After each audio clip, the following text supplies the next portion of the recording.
3, 2, 1. Welcome to Strong Personalities. This is your host, Yanni Bear, and today I am speaking to Alec Soukup. Bud, how are you doing? Doing great. Yeah, glad to be here. I know you kind of had a little competition, that I don't know if a lot of people have heard about it. It's the Arnold. You won the 105 kilo class. You were the 2024 champion. How does that feel? Honestly, it feels good. It's still surreal. Like people will say, congratulate me or whatever. And sometimes you want to almost question yourself. You're like, oh yeah, I did win that. Well, you've been on kind of a run because you were Strongman Corp Nationals in 2023.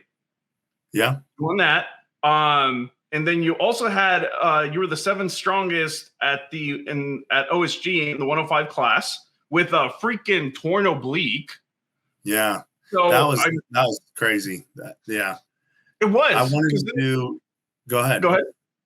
I just said I wanted to do better than I did the year before, and I didn't know if it was possible. Once I found out I did tear it, but I just pushed through and did the best I could. But yeah, that whole situation was interesting.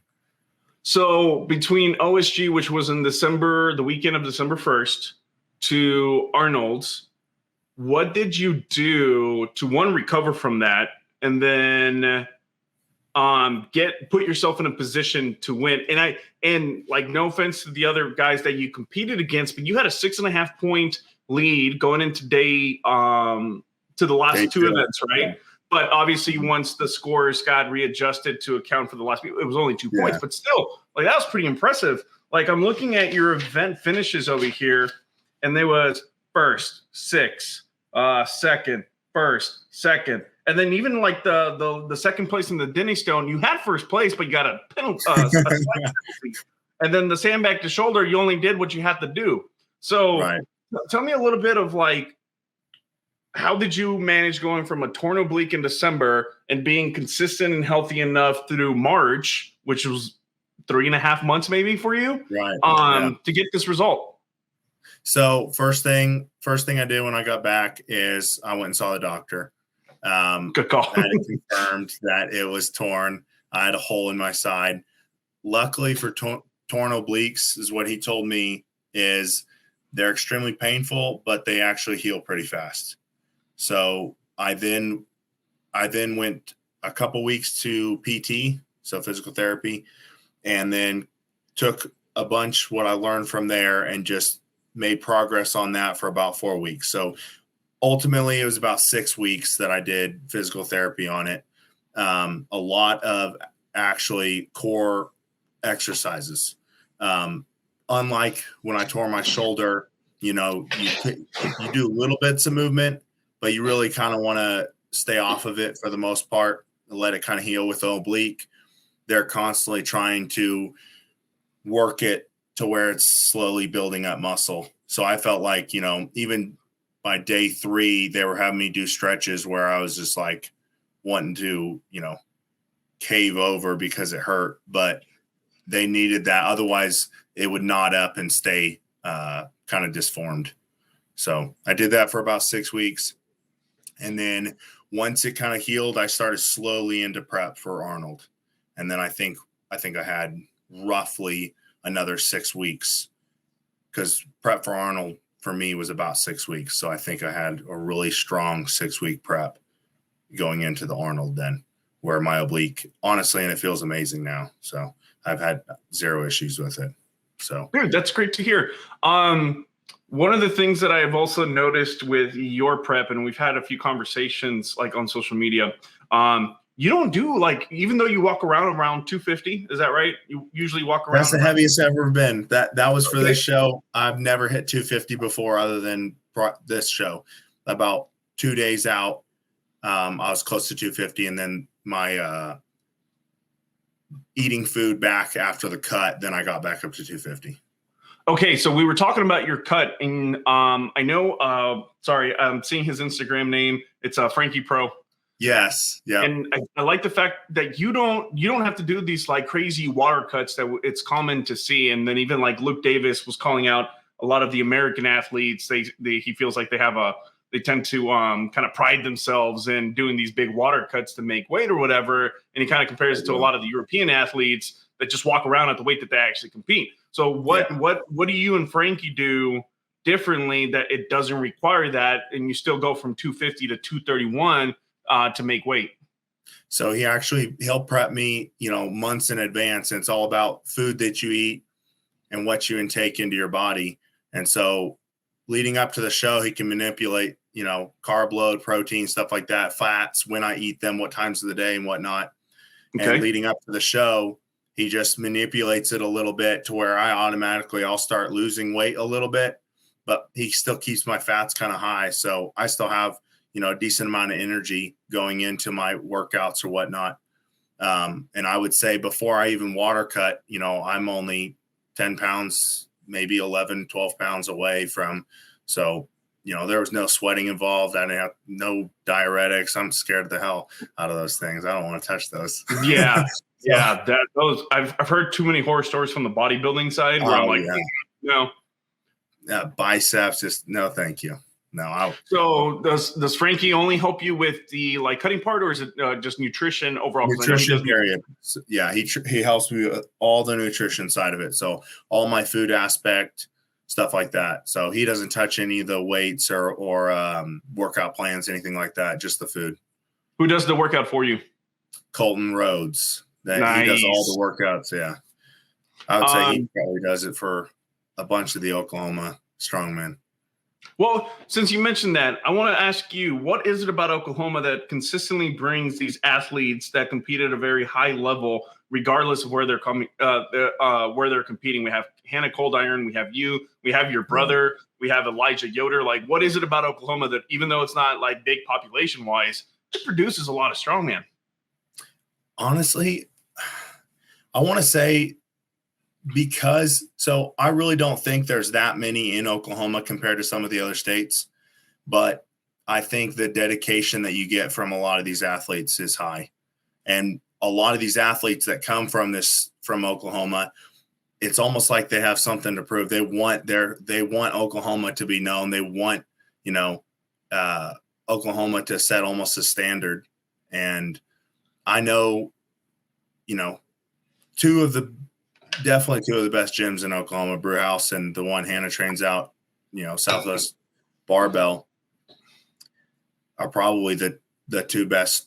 I mean, I would compare those gyms to any gyms in the country. But I think, I've been to both of them, and one, not only are they top quality or high quality gyms, it's also got a good sense of community with a lot of people aiming in the same direction. So even though a lot of people can train really hard by themselves, it just brings out a little bit extra when you have a community with you that are trying to go, especially when it's your brother. I think that's the biggest thing. Yeah. I mean, being able to even, we swap gyms all the time. We go down there, they come up here, being able to train with each other, having that environment around you, you can push way harder. I mean, when you have someone else that's in the same sport as you, especially when they're near the same level as you, man, it turns into a whole nother ball game. Yeah, and it's always fun watching y'all's videos when y'all are training together. And I forgot to mention Jackie Rhodes, because we also saw her at OSG. So that's another name. Sorry, Jackie, that I didn't call you out on the first group there. So let's look through some of the events real quick. We started off with the overhead medley, right? So you had the keg, the chain barbell, which I think that was brutal, the log, the sandbag, and then the axle. And we were looking at weights at 245, 265, 275, 245, and the axle bar was at 300. What made you just fly through that, man? So there was actually a sixth implement, which was the dumbbell. I missed that. I'm sorry. Yeah, no, honestly, they set it at 220. 220 dumbbell by itself is going to be hard. So let alone putting it as a sixth implement. So going into that, I figured that a fast five would get at least top three, if not win it. I didn't think that there being a sixth implement, being a 220 dumbbell, that there would be anyone that would get it. And obviously I could be wrong, but that was my thought process. Training went really well for that. I was able to hit it multiple times in prep, but going into that, I knew of 3 or 4 pressers that were going to be good. My hope was that I got paired with one of them. I always move faster when I'm next to someone that can challenge me and push me. Yeah.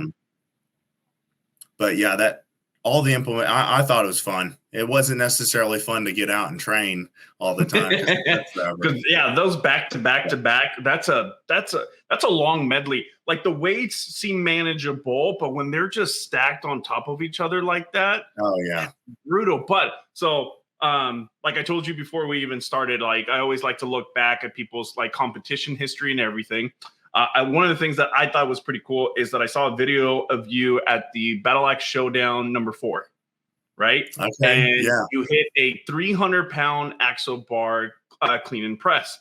And it was a 300-pound bar, and it was only the second time you did it. And it was super shaky and everything. You got it, but it was shaky. And then it's crazy that, now we're about a year and a half from that. Yeah, I think so. Yeah. You're able to hit that as part of a medley as the 5th event. How cool does that feel? Like, do you ever look back at how you've progressed? Do you ever look back, or is it always straight ahead? No, man, I look back all the time. I think that's what helps you, get through pushes where you think you're not progressing.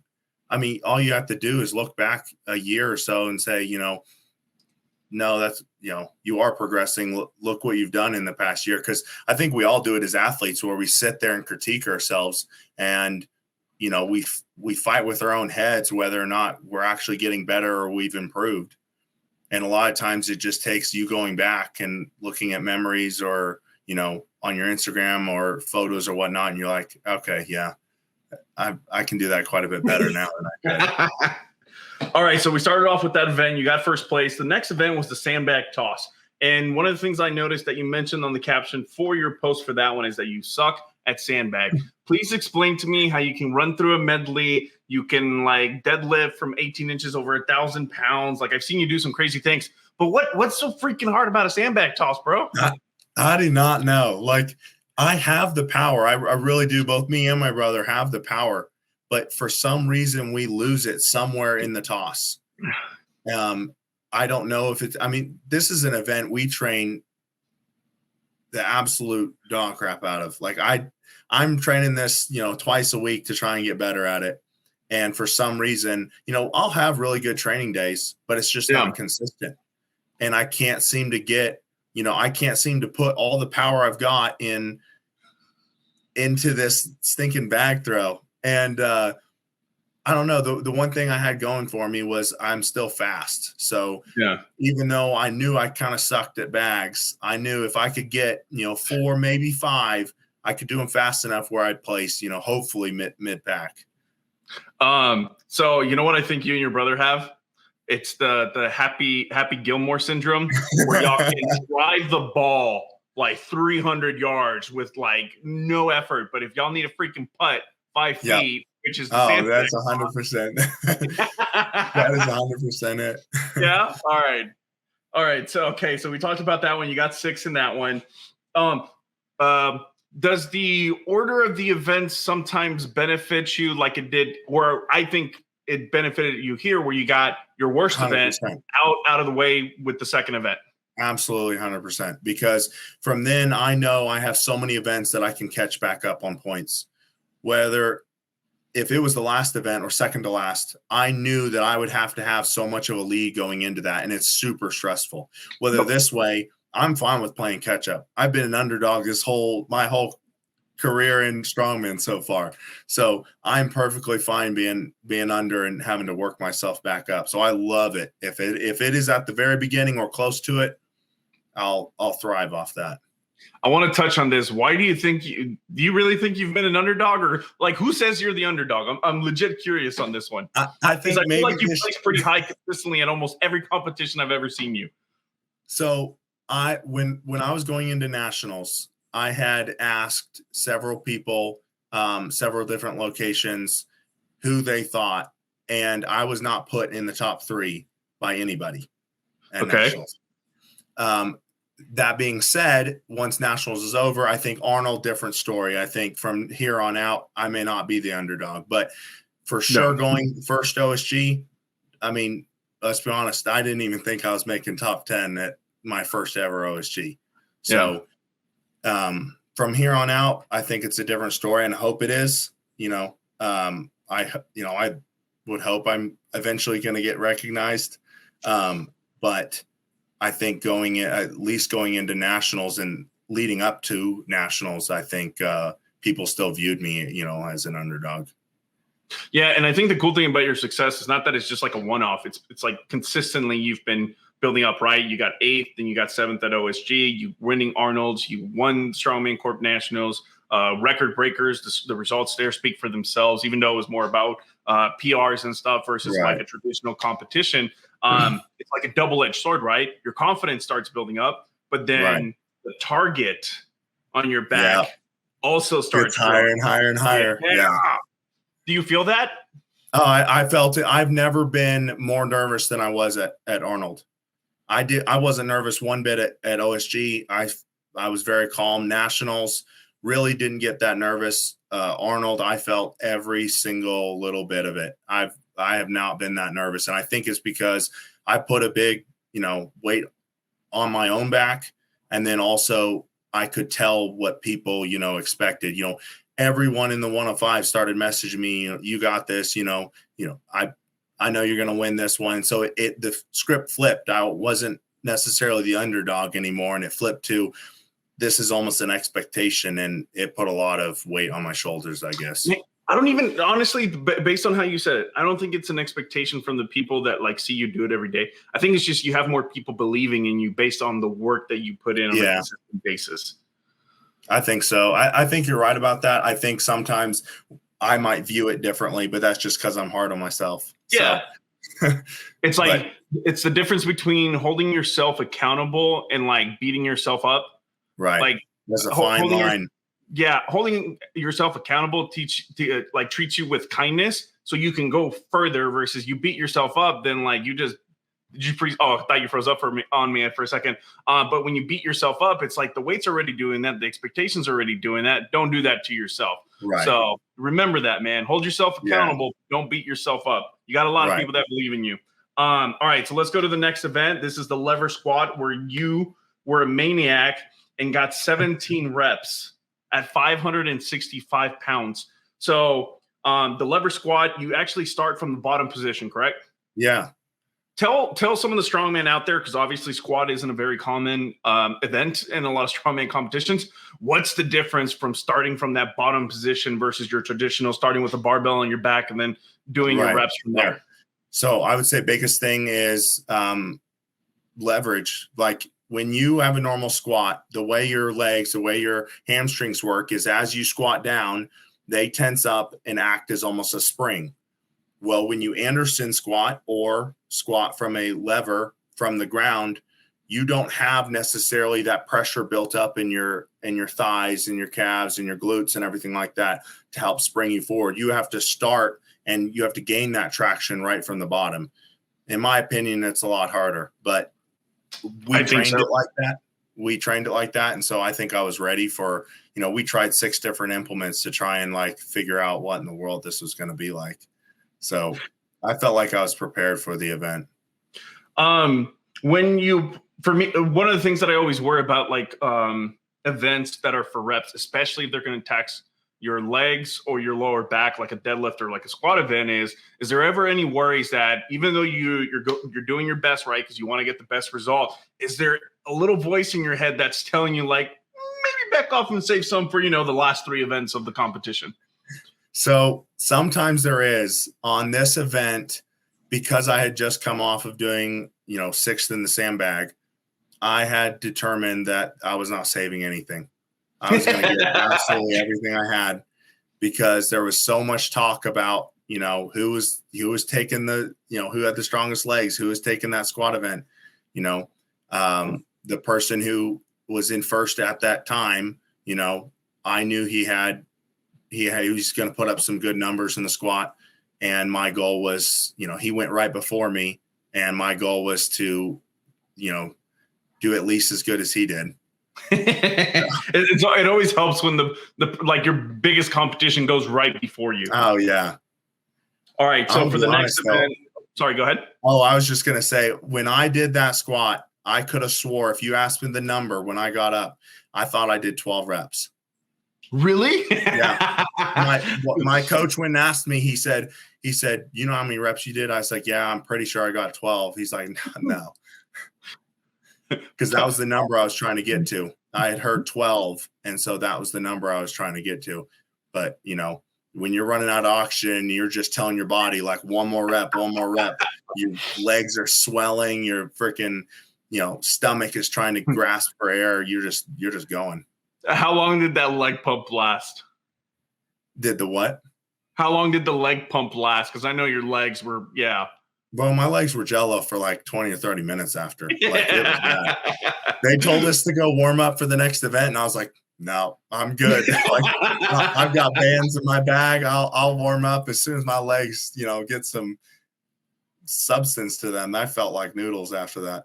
Oh, I bet, man. So you did the lever squat, and then you went to the sandbag carry event, right? Yeah. Okay. Sandbag over a bar. I call that the Fred Flintstone because everybody was running around barefoot on that one. And yeah, you were doing a 287-pound sandbag, a 390-pound sandbag, and then you sled pulled that one. And you got first in that event. Any comments on that one? So this event and the last event are one of the only two events that I have switched something last minute that I've never done that I didn't do in training. One, being the sandbags, you know, all training we had done shoes. And I was determined, no matter how slippery the floor was, my shoes were still going to work. But I saw people with the exact same brand of shoes slipping like crazy. And I was like, no, not going to happen. We're going barefoot, I guess. No, I feel like that's a good change. Like, and you had enough time. I mean, you saw enough examples of the change you wanted to make that you were confident that it was going to pay off. Right. And plus a sandbag falling on your foot, I don't think would hurt as much as maybe like an actual plate, right? So I think that went into it as well. Hammer deadlift, you're a strong deadlifter. You got second place at 850 pounds. Is that what you wanted, or do you feel like you lost maybe 50 pounds just because of the two events right before with the squat and the sandbag carry? So that was actually the next day. Sorry, go ahead. That was the next day. So we did have time to recover a little bit. You know, obviously you wake up, your body's sore, you know, but it's all about, you know, enduring the next day and getting through it, getting your body warmed up properly and whatnot. So going into the second day into that deadlift, I had not tried a Hummer tire deadlift before. So all we were doing is off wagon wheels. And in training, I had hit 815 pounds, and I felt like that was a really good number. Well, after the numbers I was seeing that day, I was like, I'm pretty sure we're going to need more than 800 for this Hummer tire. So my hope was that, you know, it had a little bit more whip to it, I guess you could say, and bring the bar up just a little bit higher once you started pulling. But once I pulled that 850, I thought there might have been a chance that 900 would go. You got it off the ground, right?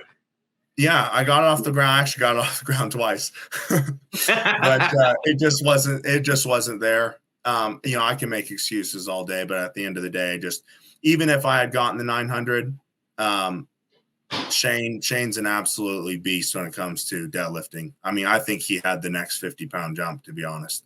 Jeez. So it might have been able to take, you know, third, you know, right circumstances or second overall instead of splitting points with two. But at the end of the day, you know, it's just everyone has the same excuses. You know, I didn't like the rest time. I thought the rest time that we got was extremely short, because by the time they got to the, you know, closer to the end weights, the breaks got shorter. So as soon as you go from 800, they want you to go 850, you know, 2-3 minutes later. And so, you know, but everyone had to do it. So, you know, everyone's got the same excuse. And at the end of the day, everyone's doing the same thing. So, you know, excuses go out the window. I know everybody's talking about like Thor's deadlift, right? He hit 1,000 and it looked like it was 800 for him or something like that. It was ridiculous. But I liked, did you hear what happened with Hannah Lindsay? Hannah Lindsay? I don't think so. Okay, so she during like training, she had been consistently getting like in the 500s for the deadlift. And she's like, she thought she had 550 in her, but then her coach, without telling her, loaded up the bar for 600, and she got freaking 600. And I was like, that's a good coach. So yeah, it's crazy, right? That is crazy. But then you obviously, like, she's known for like that, you know, she goes all out and she had like a little blood going. And I was like, she didn't know she had hit 600. She thought she had just like, you know, grinded out 550. Oh my goodness. So I didn't know that part. How would you feel if your coach did that to you? Honestly, I would be like ecstatic once it was over with. But at the same time, like I could see two sides of it, because it would be really, really good. And honestly, your coach probably believes in you just as much, if not more, than you believe in yourself. So if he believes that you can hit it and he does that, I think that's really cool. You know, the flip side is, what if you don't get it? But there's yeah, because I think she ended up in 4th place. And I remember I had interviewed her last week before she went up there. And then that was one of like her redemption lifts. Like, she wanted to prove, because I think she had gotten injured last year. Oh no, she had gotten injured a little bit on the yoke because it was so freaking heavy. So she didn't actually get to perform. So like deadlift was one of the ones where she's like, hey, I'm coming to show where I'm at. And she got freaking 4th among some amazing women deadlifters. All right. I love your comment about Denny Stones. You're like, I don't know why we have to do them, but we have to do them. And then you get 1st place. Well, I'm sorry. You got you originally had 1st place, slide penalty, which I'm pretty sure makes you hate the Denny Stone event even more now. Yeah. So, I mean, there's a lot of people that like those things. I didn't know they could slide. What's that? You didn't know you could slide? Yeah, I didn't know they could slide. Obviously, I'm not strong on that floor. Yeah, you kept your shoes on for that one. So slippery. No, I mean, it's a pain tolerance event. I mean, I like events that test your strength, or even your grip, or sometimes your speed. I think Denny's mainly just do pain tolerance. I mean, all prep, there wasn't an issue to holding on to the Denny Stones. I ended up doing sets weights for the Denny Stones because I honestly thought we were going to be moving quite a bit slower. But after I saw people go, I was like, oh man, we're going to have to turn up the heat on this one. That's way faster than I thought it was going to be. But yeah, it's just like, how much can you take of weights bashing into your shins and your thumb wanting to rip off?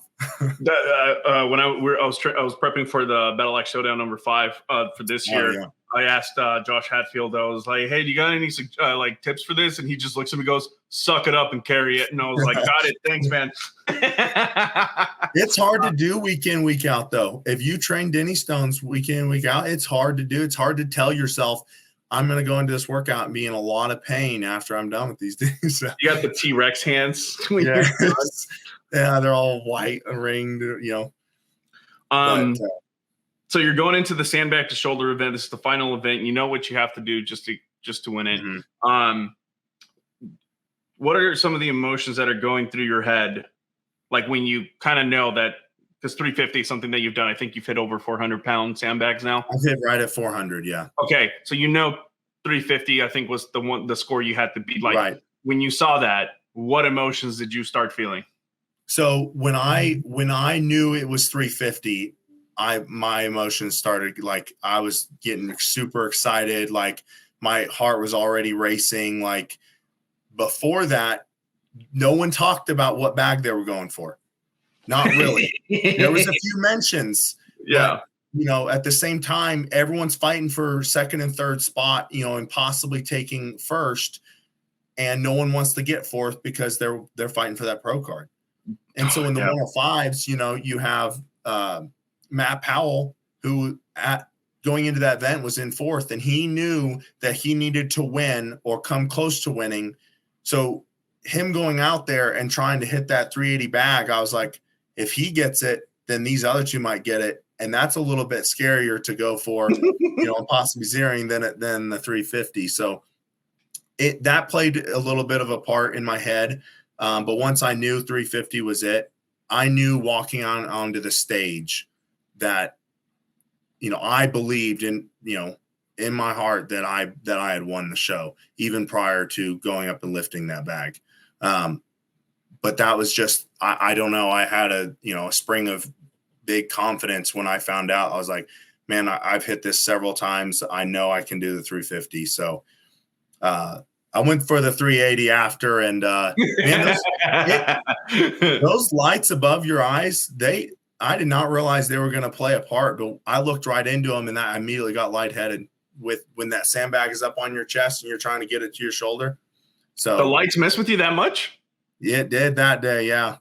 I don't know why, but I must have stared right at it. All right. So we've talked about the competition, you won it and everything. Tell me more about just like, what was your experience at the Arnold? Because I know, did you get to meet anybody that was like on your like people that you looked up to? Yeah. So I've met Laws before, but funny enough, I've never gotten a picture with him. I've talked to him, but I just have never gotten a picture. I got a picture with him at the Arnold. I got a picture with Mitch Hooper, which I'd never done before. And then I met Trey. You saw them at OSG. Yeah. And then I got to meet Trey Mitchell again, which is all three of those guys are freaking fantastic. Did you see Trey Mitchell's 60-pound sandbag toss on that ceiling? Yeah, he's freaking hitting he just tears his Achilles? Yeah, just like I want to say it was 6 weeks ago or something like that. Whenever the road was, it might have been longer than that. That is why, like November. I want to say November. Yeah, yeah. That was. I saw that, and he did it flat-footed, which was even more impressive, obviously, because he can't see people extend. But there's hope for you, man. If he can do it with a torn Achilles, there's hope for you, man, for those sandbag tosses. Anybody else that you got to meet, or anything else cool that you got to experience at the Arnold? Did you take a picture with Arnold, the statue at least? Man. The statue is a must. Yeah, I think everyone, if you go there, you got to get a picture of the statue. I would say that was the only downside. I loved the weekend. Absolutely loved to travel. I love to, even watch other shows. I got to see some of a little bits and pieces of the bodybuilding and a little bit of the other strongman. There was some other cool, there was some knights that got fought and whatnot, like ring jousting and whatnot. So the whole Arnold experience was freaking awesome. I would say if I could change something about it, I wish I could have, spent more time walking around and seeing the other things, the other attractions. Did you purposely do that? Like you were just trying to like go back to the hotel and just rest and everything? Yeah. Yeah. My sole goal for this trip, as much as I wanted to have fun, I knew I wouldn't be able to go again as a 105. And my goal obviously was take home the win, and I would do what I needed to try to make that happen. So, And you did it. Yeah, I know. The way he said, yeah, I know. All right. Go ahead. No, I was just going to say it's, after it's done, you get so excited, you have all these feelings and, you're super stoked about it, sets in. And then, it's, you're back to training. It's amazing how your body, you tell yourself, all right, on to the next, I want more. Like, that's the way I'm already feeling. Obviously I'm super stoked and happy for it, but what's first, who did you travel with? So I traveled with Seth, my brother. I traveled with my wife, and then Colton came along with us. So he actually was on the same plane and everything like that. I stayed in our Airbnb, my coach, Colton. And then, awesome. And then my nutrition coach, he came. He had another athlete that was there. And so he was actually already going. So that was freaking awesome to have both my coaches there and helping me alongside. Oh, yeah. Walking me through every unstable step, I felt like there. They're just there watching you? Yeah. All right. Let me see something real quick. I got some questions. Now we're doing some deep dives, all right? All right. So I'm curious. When I was looking you up, right, because I like to see what I can find on the internet of you, on your TikTok, it says Alec the Bull Soukup. This first time I've heard of this nickname, man. How long have you had this nickname? Can go away. Hiding it from me. Because I don't need it to stick. You don't need it. What's the story behind that? Because it's obviously on your TikTok, but nowhere else. So I got rid of my TikTok a while ago. So I haven't been on my TikTok in a long time. I got rid of it. Just don't really care for it that much. But no, so one of my first show at Southwest Regionals, qualifying me for my first OSG,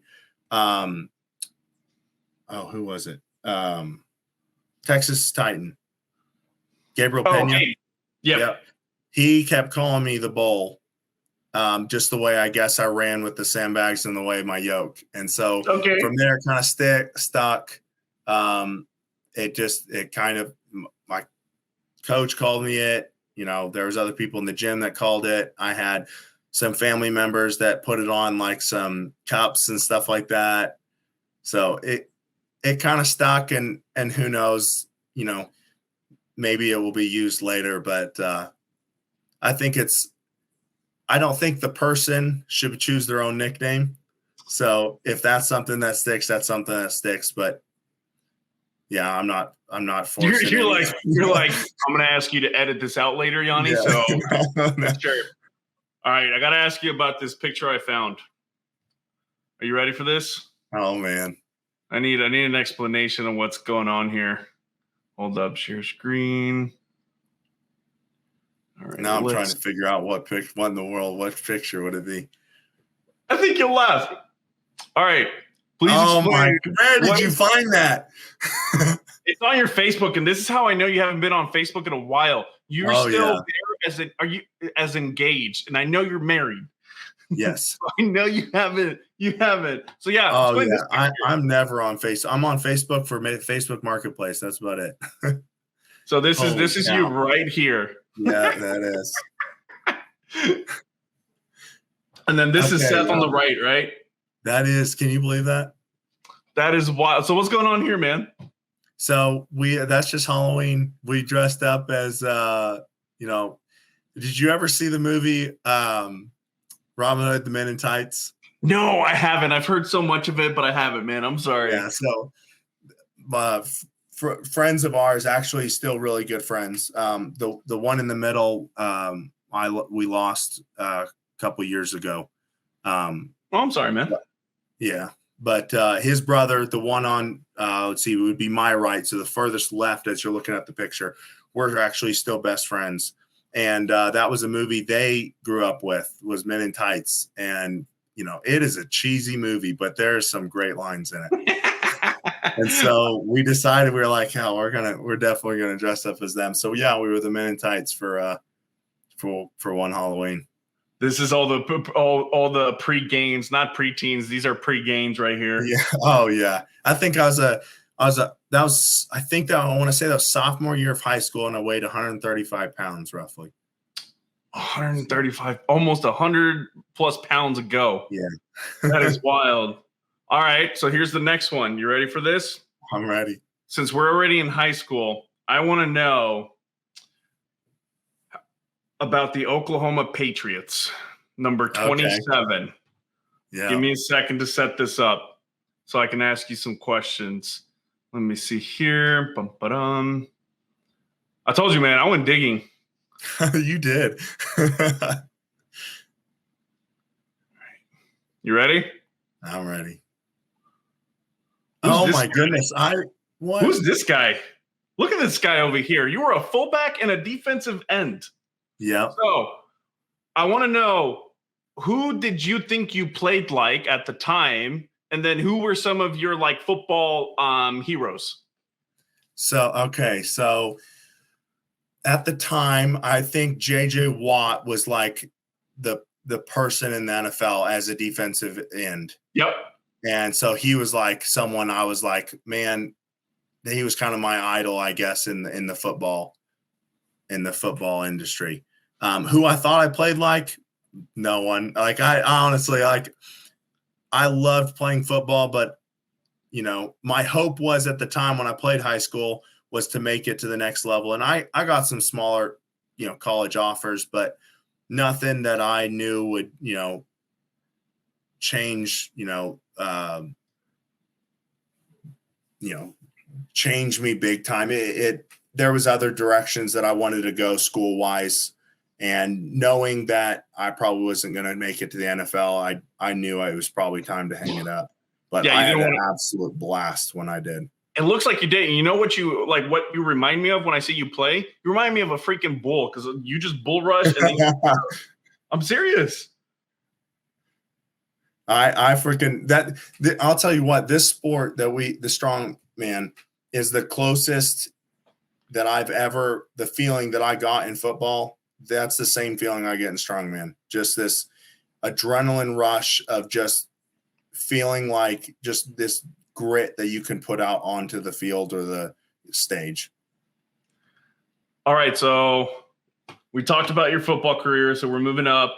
I have a question for you because we mentioned Gabe Pena and yourself, and I've talked to a few other athletes. What is it about rugby players? Because that seems to be your next sport, right? You were a rugby player. Yeah. What is it about rugby players gravitating towards strongman? Because that seems to be pretty common. I don't know. I want to. I wish I could answer that with an easy answer, but I think it's the fact that rugby. There's nothing really extra in rugby. There's no padding. It's just determination and grit. And I think a lot of that is in strongman. I think there's a lot of determination needed, and I think there's a lot of grit needed in the sport.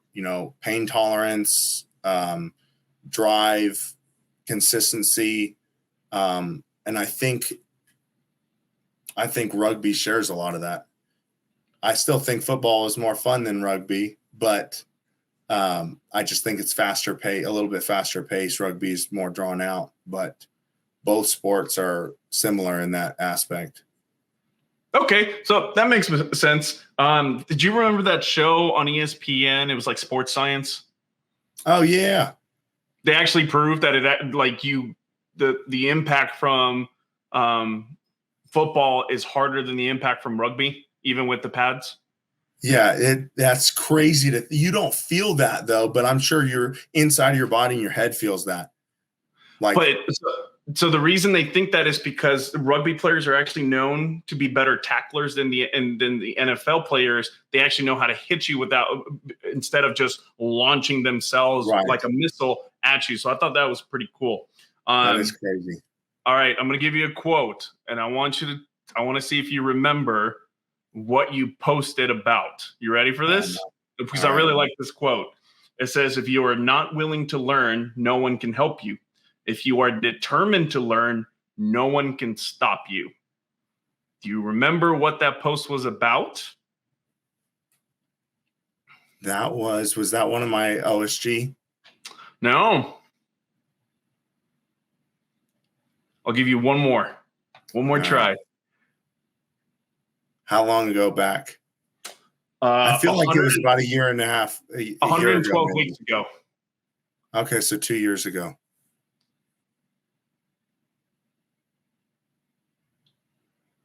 All right, 3, 2, 1. Oh my goodness.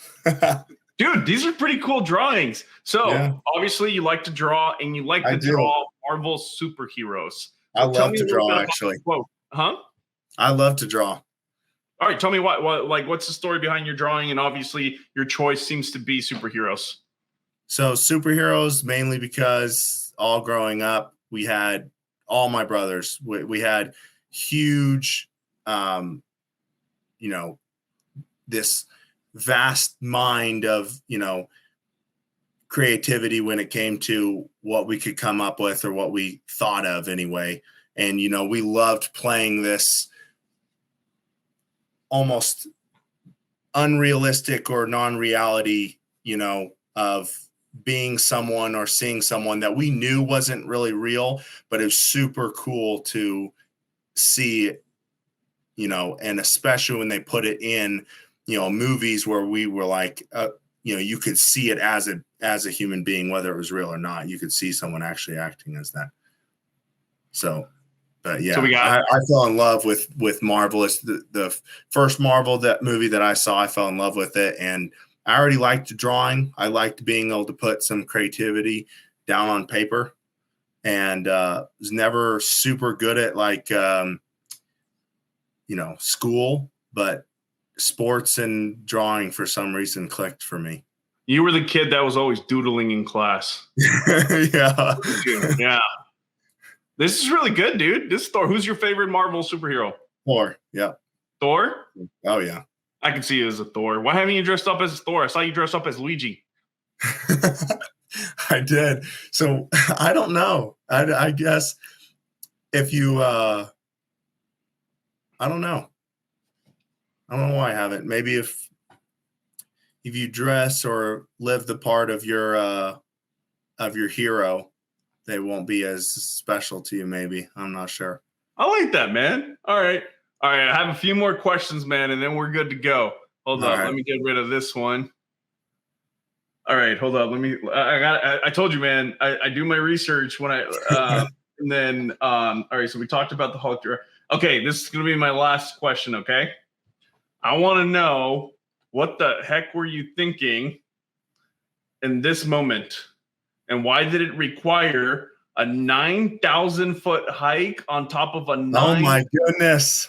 I know what you're talking about. You climbed up 9,000 feet, and it was a 9-mile hike, but I think it was worth it. Do you know what I'm talking about? Oh, yeah. Yep, the day I proposed. The day you proposed, you maniac. Was this like the final test for her? So I had always pictured, obviously I like outdoors. I love anything physical. And I had always wanted something that was, not just, I wanted to go out of my way extra, but also I didn't want it to be in a fancy, spend a lot of money type scenario. I wanted it to be something that you could show forth or do that showed a lot of effort, but it wasn't necessarily money based. It was I put a lot of time, effort, and in this case, physical sense to accomplish something or to do something for someone else to show them how much they meant to me. I love this, man. This is great. Yeah, we drove 10 hours. And she kind of had thoughts. She was like, man, I wonder if he's going to propose. There was one point during the hike, we had to stop several times. It was a long, excruciating hike, but it was absolutely gorgeous. But anyway, she stops. She goes to get a snack out of my bag, and she's in it for quite a while. I'm like, okay, the snack is right there. Like, what are you looking for? Well, she's digging around to see if there's a ring in there, and she gets all butthurt because there's not. But of course, she's not telling me that. And we get towards the top, and we're like really, really close to the top, and it starts getting a little bit harder even towards the top. And she's like, next time, can we just go to like a nail salon or something like that? Because she has no idea, and she thinks that I'm not actually going to propose. But we got to the top, and it was picture perfect. There's one other couple that made it. They were taking pictures for us, and I was about to ask who took the picture. Yeah, dude, that's awesome. Hey, man, again, thank you so much for talking to me. I know you're busy with being a pro, and not too busy for you, Lonnie. Huh? I said not too busy for you. I know. So thank you so much. I know we run into each other all the time, and it's always a joy to see you. Just know that obviously a lot of us are cheering for you. We like seeing the success you have, and couldn't happen to a better guy. So again, man, thank you so much. And Absolutely. That means a lot. Catch you at the next competition. Absolutely. Take care. Thank you again.